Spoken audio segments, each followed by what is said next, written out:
Naiwan mo dito, buti hindi nalaglag. Sorry, sir. Oh.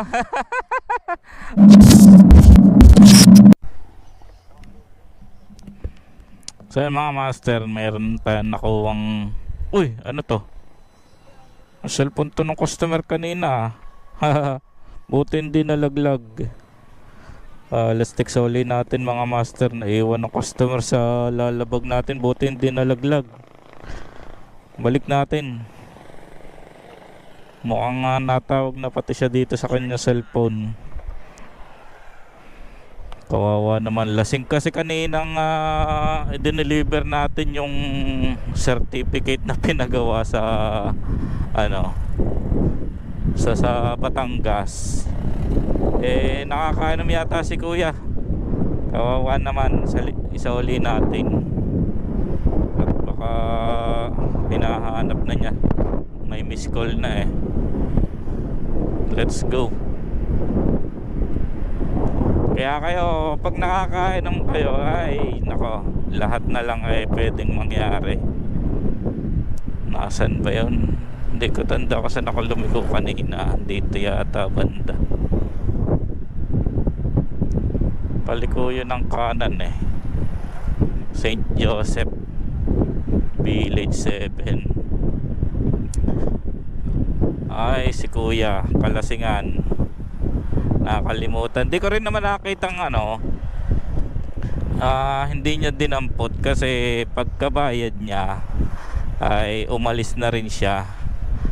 At hindi ko na rin siya makausap kanina ng maayos kasi nga sa sobrang lasing. Hanapin natin dito yata yun. Natanggalan ng kadena. So update na lang tayo mamaya, mga master, pag nandun na tayo. Let's go.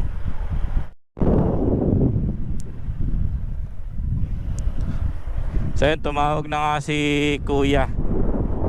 At hinahanap na niya ang cellphone niya. At maigi na rin. Kaysa, buti hindi pa ako nakakalayo. At may na-pick up tayo galing kabilang barangay.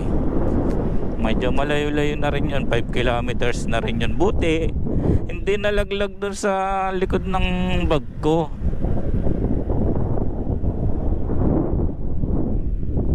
Ito na.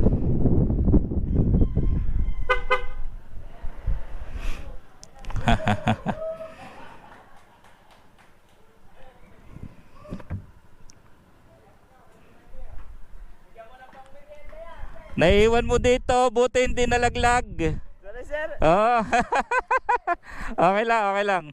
Buti hindi nalaglag. Nakapunta na ako doon sa kabutong. Kung sa akin yung papers. Nakita ko nga, sabi ko, pinatong dito yan kaya ano. Tinignan ko yung Sige boss. At ako may di-deliver pa. Nasa butong na ako, dapat doon ako dadaan. Sige. Thank you.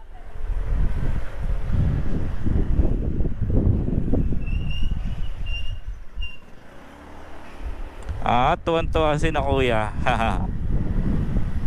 Gandang klase pa naman yung cellphone niya, pang gaming. Mga taga Mindanao daw sila gumagawa lang ng bahay. Swerte ko kuya kasi hindi nalaglag. Kasi kung nalaglag yun, baka mapagbintangan mo pa ako na kinuha ko. At ayun, sana mag lesson learned. Lasing kasi kaya ganun, limot din siya.